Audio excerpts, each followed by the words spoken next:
Welcome back, everybody. Like the title of the video suggests, today we're going to be looking at the Digtacular Map Pack for Halo 2. Now, before this video begins, I just want to say there are timestamps all throughout the video. So for whatever reason, if you just wanted to see one particular map, it will be labeled so you can easily access it. I know this video is a bit of a long one, but there was a lot I wanted to cover and not a whole lot of time. I meant to upload this a couple weeks ago, but it took a little bit longer than I thought. But without further ado, let's get into this. Alright, so in the July update, there's quite a few things covered, and thankfully this little image kind of portrays everything that they mentioned in the post. So the big things is Theater being added to Halo 4, Halo 3 is getting Escalation Slayer, which is essentially like gun game from Call of Duty. We're having some firefight updates. They're making it so you can have 8 players in a game, just for like custom games though. Matchmaking is not affected, as well as the ability to join games in progress and rejoin games, obviously, and then as well as it's being added to the custom game browser, so that'll be cool to see. Now this right here is the area I really want to focus on today, which is the unreleased legacy content. So let's go ahead and take a look at the last post and see what they're talking about here. Alright, so I read this post a few days ago, and this is what initially had me pretty hyped. And essentially, I'll go ahead and just read it here. We announced that an intrepid team of modders in partnership with us here at 343 have been working to restore some old content so that you can experience it for yourself in Halo MCC, including the E3 2003 demo of Halo 2 and the 1999 Macworld demo for Halo Combat Evolved. Alright, so in this video specifically, we're going to be taking a look at the Halo 2 maps featured in the Digtacular Map Pack. It says here features a collection of 16 multiplayer maps of one single player experience, brought back from the archives of Halo 2's development, ranging from early iterations of classic Halo 2 maps to brand new experiences never before playable until now. This is the only single player mission in the map pack, and it gives us an early look at some features that didn't make it into Halo 2, and including the mission itself, it didn't make it into Halo 2. As far as I'm aware, the Dead Team did not alter or change any of these levels, aside from making sure they actually, worked on MCC. If this is true, then there's a few interesting takeaways that didn't make it to retail Halo 2 that are present here. Now, the general flow of this level has you walking through the streets of downtown Mombasa while fighting various enemies, mainly just elites and grunts, and then the occasional wraith or ghost thrown in there. I imagine this was a test level to see how they wanted to structure the city missions themselves. It is kind of cool walking through the city, although it's bare bone. The mission design itself is similar to what we have in retail Halo 2. Obviously it doesn't exist in actual Halo 2, but a lot of the key concepts are there. I'm sure you probably noticed by now, but you're noticing the BR is a little bit different. Now in this build, the battle rifle is semi-automatic and doesn't have the iconic ammo counter. To give you a little bit of a history lesson here, the first time we actually saw the battle rifle was in Halo 2's announcement trailer, but we really wouldn't be able to see how it actually fired until the Halo 2 E3 2003 gameplay demo. It took 2 in the nose, then dropped into the atmosphere. Who was first contact? It was that demo that showed us the first iteration of the battle rifle. It fired semi-automatic like we see here, and again, did not have the ammo counter. The next time we saw the battle rifle was E3 2004, a year later. Halo 2. It's the sequel to one of the greatest games ever made, and the most anticipated game on any platform. So watch as I go to work with the battle rifle, which, so you know, unzoomed fires 3-shot bursts, and zoomed it fires single shots.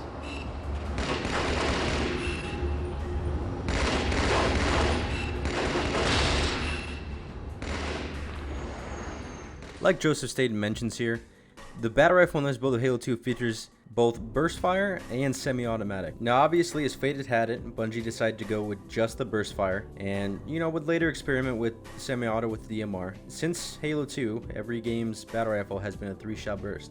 Now with this information, I'm going to go ahead and guess that this mission itself is from probably late 2003, after the multiplayer reveal trailer.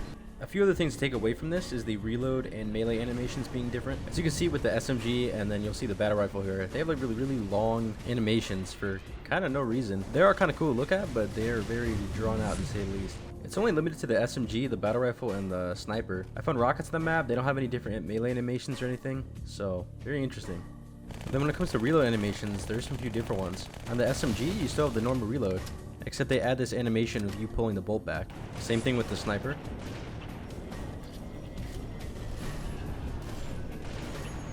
The battle rifle and even the rockets as well remain pretty much unchanged.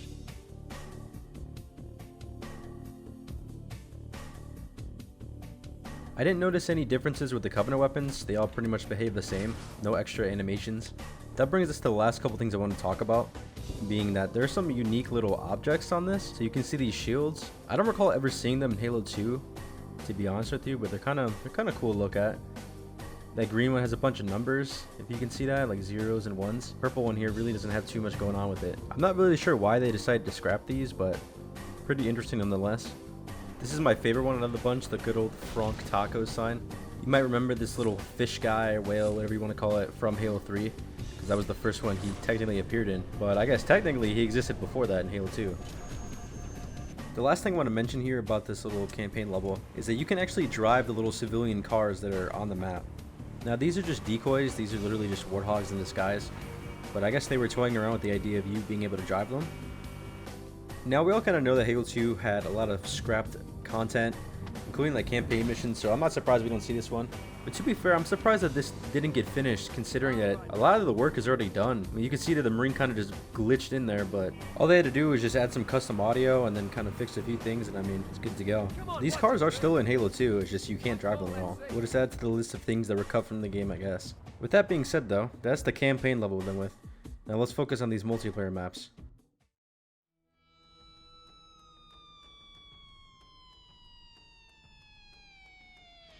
First on our list is a asymmetric map called Shaft. Now this map is more complete than a lot of the other maps later on in the list. However, its layout is still a little weird. Red team spawns primarily where a lot of the buildings are clustered here on the top of the map, while blue team spawns out here in a dirt field next to a couple of ghosts. Based on its layout, it's safe to say 4v4 would probably be the maximum party size I would try out. It's not big enough for a big team map, and I would argue the base layout of the map is really unfair to blue team, so it would just create a frustrating experience. Near this tower, there is a sniper located underneath, and then near the spiral in the center, the rocket launcher can be found. Now in its current state, I don't think it would be that great of a map for matchmaking. I can see where it would get frustrating. Maybe with some revisions in the future, it could be a pretty viable map. But as it stands right now, I mean, it's kind of one of those maps that your friend would show you in Ford, and you know, you're kind of like, oh, this is okay, but reality, you know, you really don't like it too much.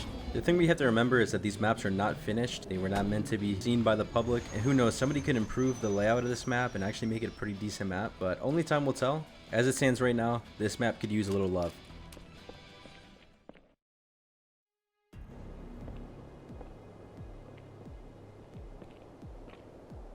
Convergence is the second map featured in this map pack, and to be honest with you, it's probably the one I could see actually being shipped into matchmaking. By design, it is a symmetrical map featuring two bases for each respective team, and ultimately lead up to this middle point in the map here that you can reach by taking these narrow bridges. You could drop a Warthog over there, or I guess you could fly a Banshee from your own base to get up top mid. Now the bases themselves are symmetrical. Both teams are going to have access to a Banshee, Warthog, Ghost, and even a Fuel Rod and a few other things. The middle part of the map is interesting due to it being asymmetrical. So on one side you have this cliff edge, there's an energy sword and even a rocket. On the other side there's a bridge. Underneath that bridge there's a sniper. If you go to the middle of the map, there's a teleporter that will actually take you on top of that bridge, give you some pretty good height advantage, and also you can find another rocket launcher up there. In terms of the player limit, I would honestly say 4v4 would run pretty well on this. I can imagine some CTF games going pretty good. I feel like this map is polished enough where if it were to go into matchmaking right now, it would actually kind of work out. I could be wrong. Maybe the spawns are, you know, just insane. But I do wonder why this map was never completed. One other thing to note is that the Digtacular crew actually posted a screenshot of a earlier version of this map. The layout and art are slightly different, and we also learned that this was a Halo 2 Vista map that was cut. In my opinion, it's really a shame that we never got to actually play on this map.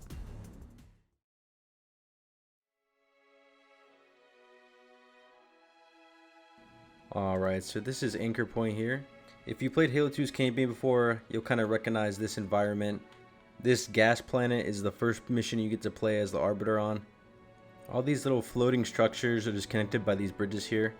This is obviously a big team battle map. It's big enough to support it. And there's these teleporters that can take you to and from like the middle of the map to each respective base. In terms of power weapons, there's a beam located at each base, and then there's a rocket at the middle that both teams can contest for. A few other random ones in there, but those are kind of the biggest ones. In Just like a lot of these other maps, I think CTF would probably be the best on this. Assault is another good option. I think this map is a cool concept, but I'd really want to see how it actually plays in a game. As far as I can tell, this map is actually playable. I didn't see any glaring issues or graphical problems, anything like that, so who knows, maybe one day we'll give it a try. That's about all I got to say for this map for right now.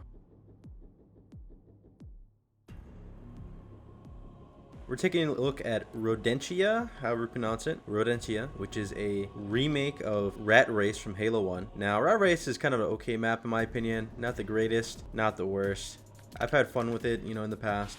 But seeing this remake is pretty cool. Again, I'm not sure how much of this was completed beforehand, but I mean, you may as well just add this to matchmaking if you ask me.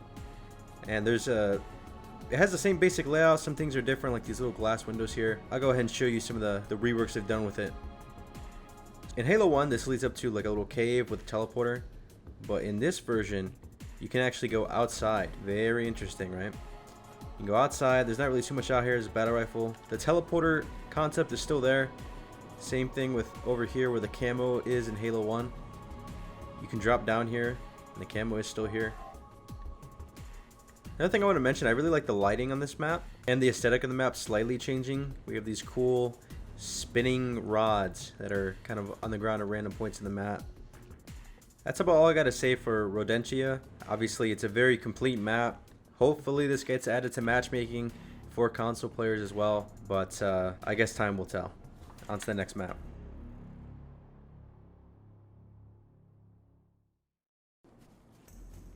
Alright, so now we're getting into kind of the truly unfinished map category, with the kind of weird, you know, test ideas, unfinished concept, things like that. So this map right here is called Grotto, which, you know, look very reminiscent to towards the end of one of Halo 2's campaign missions called Delta Halo. As you can see, it's pretty much the exact, like, you know, it's a copy and paste of what we got in that mission. And there were certain things done, like we got some flag posts here. Now this map is very small and it just remains in this area. It's just kind of a copy and paste of the Halo 2 mission itself, with just some weapons and like some flag stands put in. As it stands right now, I think this map would be good for like a 1v1, and that's really all it's got going for it. I haven't played this map in custom games yet, so I don't really know if this map works in terms of like spawns. I mean, clearly I spawned on the map already, so you know that's a good start. We got the initial spawns down, but I'd have to test out later on, you know, in like 1v1 somebody, see how it works. But obviously, you know, this map was never finished or, you know, fully executed. So as it stands right now, it's just kind of like a fun throwback map, I guess. But overall, Grotto is a test map at its finest, but pretty cool nonetheless. On to the next one.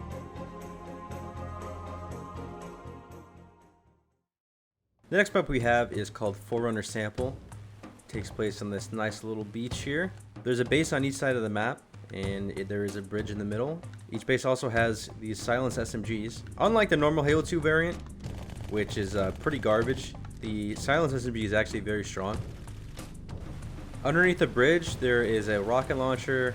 In addition, there's also a sniper that you can pick up from one of these weapon drops. I really like the aesthetic of this map, this nice little beachfront with this nice waterfall and bridge here. And that's really all I gotta say about this map. On to the next one.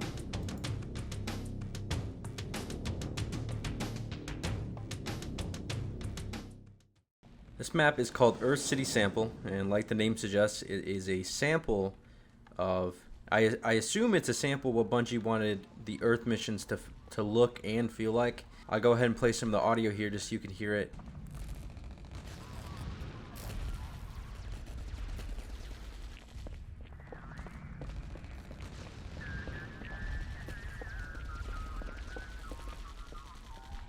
There's not too much to talk about here about this map. It's very small, just this little street area. Again, you know, I imagine this map was used as like a test, you know, demo, if you will, of what Bungie wanted Earth to look and feel like. So, pretty cool map though, overall.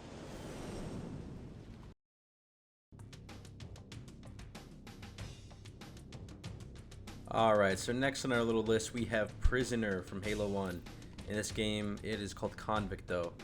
Alright, so the layout of this map is very similar to how Halo 1 Prisoner played out, aside from a few differences. Up here, there's supposed to be a sniper nest, which has been moved over here, in addition to this one over here. And this used to be the whole map in Halo 1. Now in this version, they went ahead and extended it and actually like kind of mirrored it on the other side. So you have this whole side over here that didn't exist before. Now obviously it's just, again, the mirrored version. Now obviously in the transition from Halo 1 to Halo 2, they had to change a few things in terms of how some of these maps played out. And obviously this one was, you know, never officially released, but we can see like things like the overshield being gone. I believe there was rockets in the original version. Now it's just an energy sword at this little totem thing. And it's the same thing on the other side here. Human sniper being up here. It's a beam rifle on both sides, and then there's a rocket launcher in the middle. So yeah, this map is essentially just Prisoner from Halo 1, except it has been mirrored and extended out with some weapon swaps. And the only other thing of note here is these unfinished gravity lifts that just have a placeholder texture for now. But yeah, this is how Prisoner would have played out if Prisoner was officially released for Halo 2.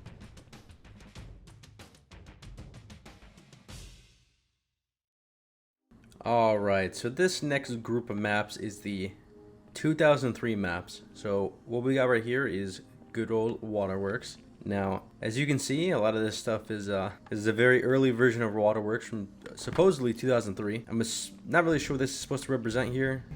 Alright, so the general layout of Waterworks has stayed the same, where we have a big, I'm assuming it's a Forerunner structure in the center. Now this one does differ because there are tunnels going underneath the middle structure, whereas the retail version of Waterworks has a pool of water, you know, just like the name suggests. Another thing that stayed the same between them is the concept of this kind of being a big circle and then having two bases, one for red, one for blue.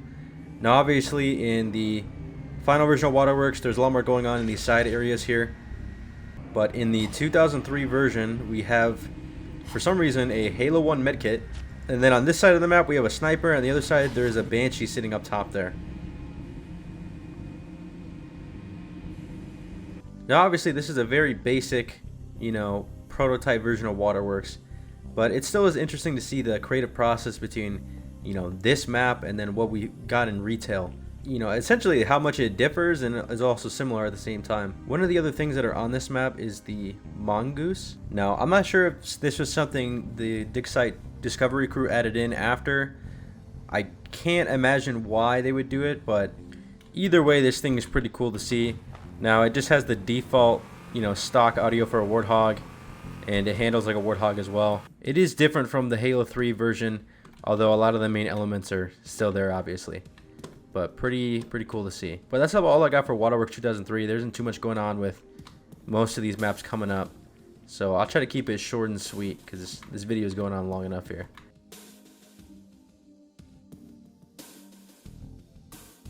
Alright, so we have Burial Mounds 2003. Now this map is similar in some ways to the new version. Pretty much only this little like rib cage here, and that's about it.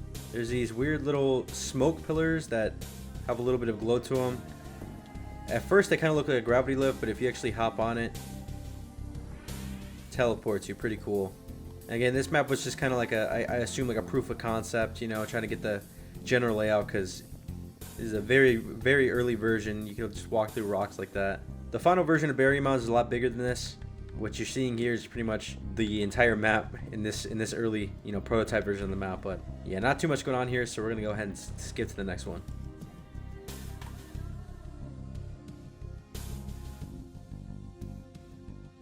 Alright, so next up we have Headlong 2003. Now there are quite a few differences with this one. First, the most noticeable one is this huge Master Chief statue.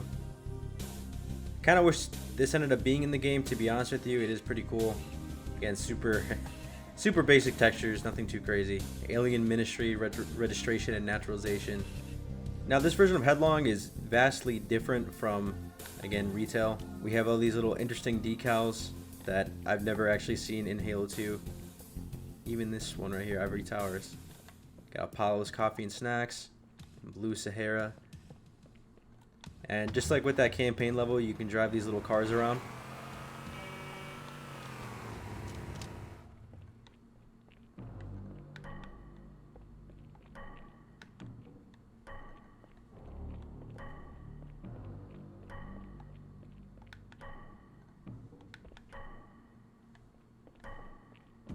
We saw this on Waterworks and a few other of these maps, but so these represent teleporters and 500 shillings, whatever.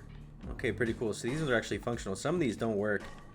In addition, there is an elevator. Again, very simplistic, but Bungie was kind of, you know, this was the building block phase. Now, I'll be honest, I think the layout of this map is pretty solid still. I hope someone fixes it up and makes it a little bit more polished, because I think this map would be pretty cool to see in its final form. And I'm referring to this layout of Headlong. Obviously, we have the new ones, many new ones, but I don't know. There's some good qualities with this one. But anyway, that is Headlong 2003.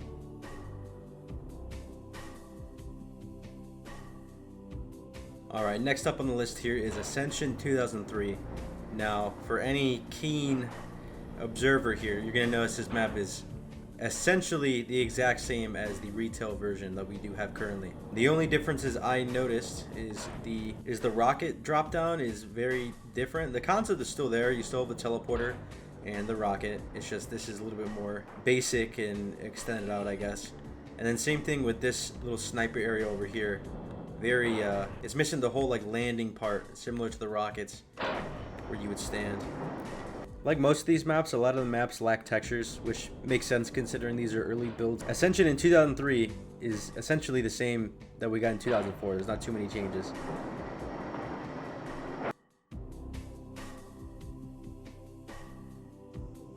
Alright, so this is Colossus 2003. So you can already tell this map is nothing like the retail version of Colossus. There's no grand energy lift. There's no conveyor belts. This map honestly is very, very different from what we got. Obviously, just like with any kind of art, you know, your original idea might not make it into the final product, so this is a perfect example of that. Honestly, this map reminds me of like a Halo 1 map for some reason, in terms of just how simple the layout is, like not really too much cover. But aside from that, there's not really much else I can say about this map, aside from it being very different from what we finally got.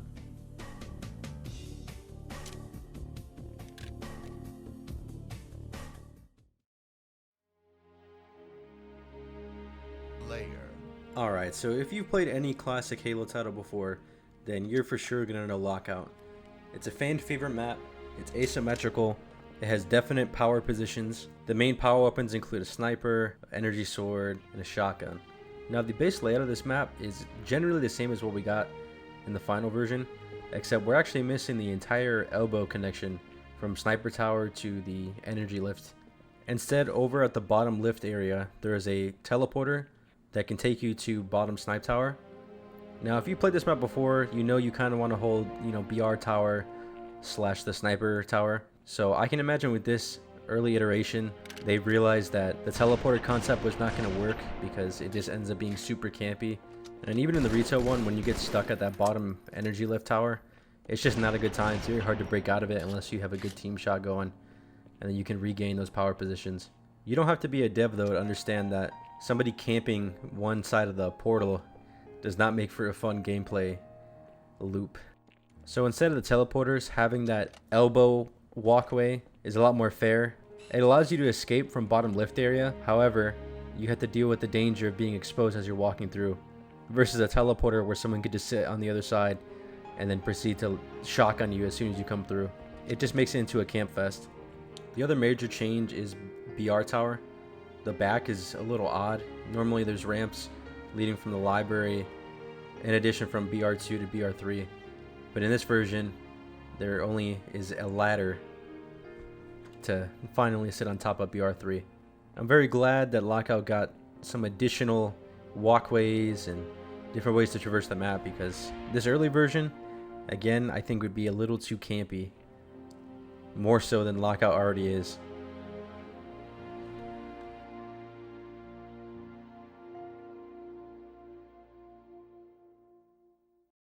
Midship is arguably one of the best Halo maps ever created. Many other people would agree with that statement. You can break the map down into 5 basic areas. Again, it's a symmetrical map, so the first 2 areas would be red base and blue base. Then you have bottom middle / top mid, and then finally on the sides you have P tower, and then you have the carbine area. A lot of people have spent many hours of their life playing on this map. So it's kind of crazy to see Midship. Even in 2003, the basic elements are still there. It's not all the same. There is no top mid area. Carbine area is slightly different. Instead of actual gravity lifts, we have these elevators that are present on a lot of these early versions. And even P-Tower, instead of going as high as it normally does in the final version of Midship, instead it doesn't go as high, and there's a door that will actually open if you walk near it, and there's like frag grenades inside. Now obviously there's a lot of subtle differences with all these maps versus the retail, which makes sense. And maybe, you know, in future videos I can go one by one and kind of show all the differences. But this was some version of Lockout in 2003.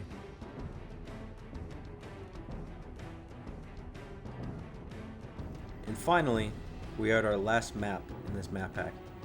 This map is titled simply Example. Now, I couldn't tell you what this is an example of. My leading theory is that it was an example of the physics. There's all these explosives everywhere in boxes. That's my best guess. The map layout itself is pretty simple. You have this top half area, symmetrical on top. There's a shotgun down bottom middle. There's also a silenced SMG. Now again, I think this is just a test map for stuff. Not really sure what for, but it is fairly like finished for what it is. All the textures are there. There's nothing weird going on with anything really. There's not really much else I can really say about this one. It's very simple in design, and who knows ultimately what it's really used for.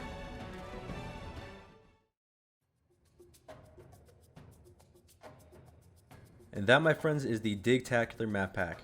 All 17 maps right here in this nice little video. I wanted to go more in depth, but there was a lot of maps to cover in this and not a whole lot of time. If you made it to this point, I just want to say thank you for sticking around and watching the video. Even if you skip through, I get it. It's a long video, it's a little boring, but I just wanted to give a nice general overview of, you know, what was included in that map pack. If you want to see more of an in-depth breakdown for these, be sure to comment down below. Let me know what you thought of the video itself. And again, I want to shout out the Dig Site Discovery crew for making this even possible. Without their contributions, I mean, a lot of these maps wouldn't even be in the public's hands in the first place, so shout out to them. But again, thank you guys for your time. Appreciate you sticking around. And if you have any suggestions, let me know. Otherwise, I will talk to you next time.